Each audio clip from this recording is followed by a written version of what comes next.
After the Munich Agreement, refugees began pouring in to Czechoslovakia from the German-occupied Sudetenland. A number of them were housed in our castle in Svetla. A group of English women headed by Doreen Warriner, a professor at the London School of Economics, was trying to help them. My father was very helpful to her, and they became good friends. After a while, Miss Warriner told my father that Czechoslovakia was not going to survive and that he should leave. Father refused to leave, and so Miss Warriner said, well, in that case, she had had a communication from the headmistress of a school in England who was willing to accept 10 refugee children free of charge, and why not send his daughter to that school? My father at first refused because he said that for one thing, he was not a refugee, and for another, he didn't know how he would pay the fees for such a school.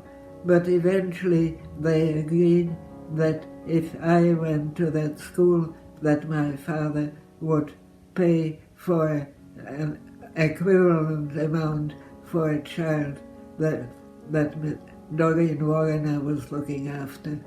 So that was how in January 1939 I left Czechoslovakia and arrived first in London and eventually in Bristol at Badminton School. The first few weeks at Badminton were a particularly difficult time. I didn't speak much English at that point, and I didn't have any money to speak of. I was only allowed to take about £2 or something out of Czechoslovakia, and that was all the money I had to pay for stamps. That was about it. Every morning at Badminton we had morning prayers in the big hall, which were compulsory, but there was also evening prayers, which was optional. I didn't usually go to evening prayers, but on March 15th, when the Germans marched into Czechoslovakia, I decided to go to evening prayers, and to my utter amazement, the hymn that was played that evening was the hymn that has the same tune as the German national anthem. I was so upset, I think I almost broke down. A couple of days later, Miss Baker summoned me to her office and she asked me what was wrong with me, and I explained to her that I was so anxious about what might be happening to my parents. But Miss Baker said to me, in England, we don't wear our hearts on our sleeve. I have never forgotten that.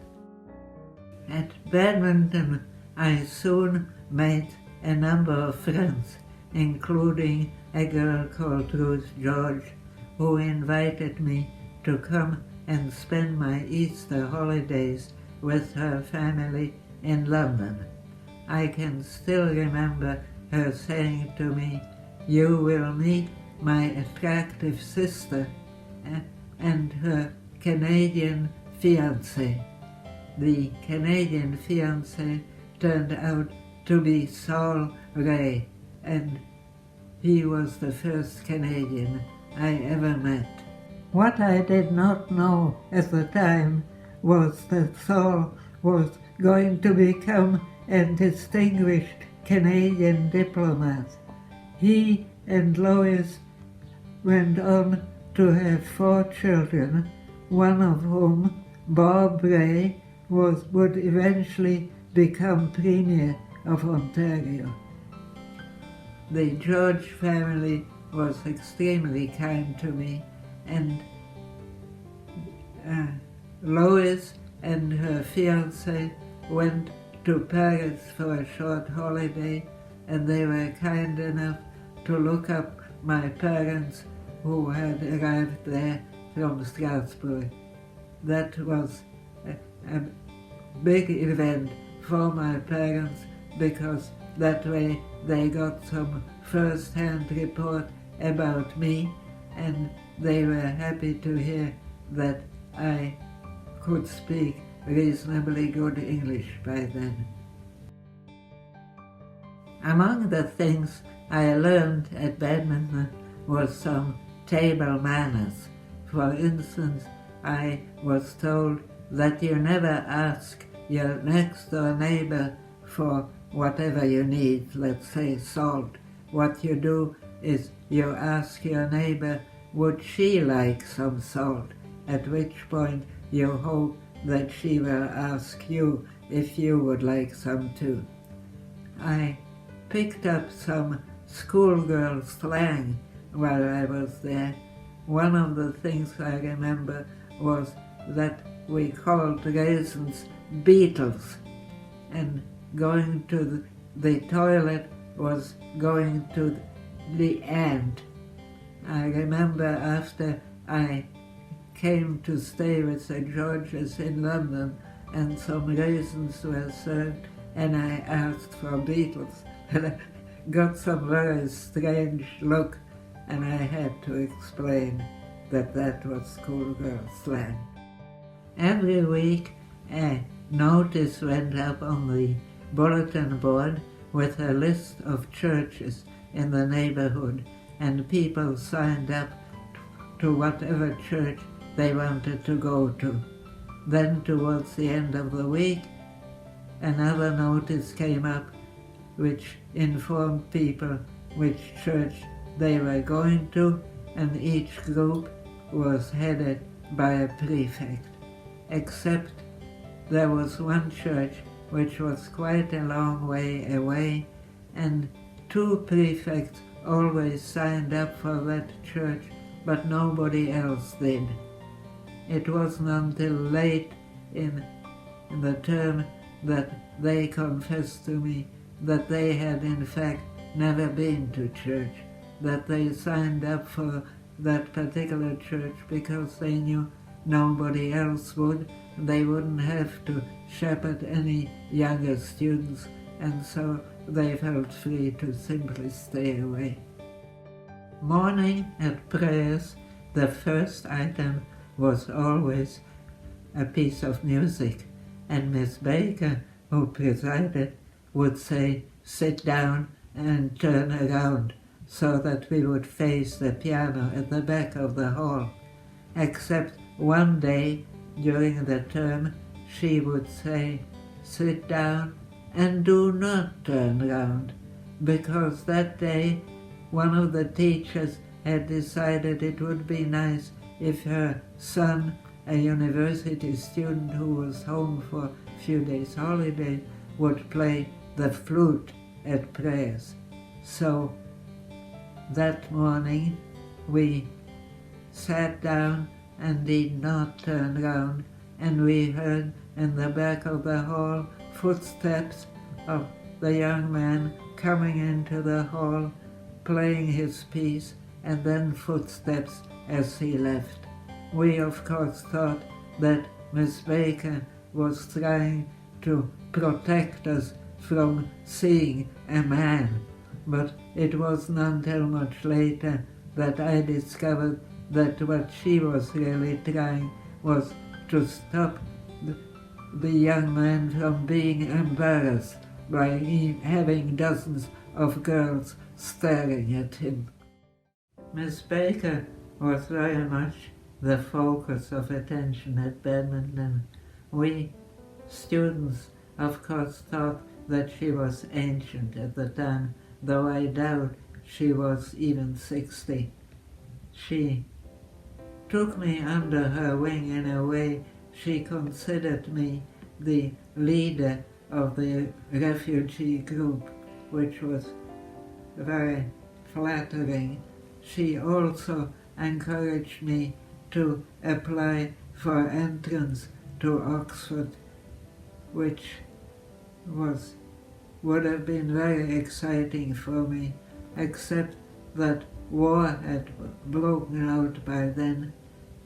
In fact, I know she was asked by some of the parents if she thought that Bristol was going to be bombed. She answered somewhat ambiguously, I think, but she told me confidentially that she was sure it was indeed going to be bombed, and I guess she was the one who arranged for the school to be evacuated in wartime. I stayed in touch with Miss Baker after I went to Canada. I wrote to her about an essay contest I had won, which she found quite amusing, and I also told her after the Russians had invaded what was left of Czechoslovakia that my daughter, who was then a student at a private school, told the headmistress what Miss Baker had done for me under similar circumstances, and that it would be nice if a Canadian school did something similar, which in fact happened, and Miss Baker was delighted that her good deeds sort of lived on after all these years. When people ask me what did badminton mean to me, my answer is it meant everything. It meant my survival, to put it in a word, because if it hadn't been for badminton school, if I had not been one of the lucky ones who were admitted to that school, I would have stayed behind in Czechoslovakia. And at the time that the Germans invaded Czechoslovakia, my parents would not have even thought of leaving, because they wouldn't have left without me, and I would have had no way of leaving. So all of us would have stayed behind, and we would probably have, undoubtedly, we would have ended up first in concentration camps and ultimately probably in gas ovens. So badminton school saved me and saved our entire family, and I must forever be grateful to the school for that.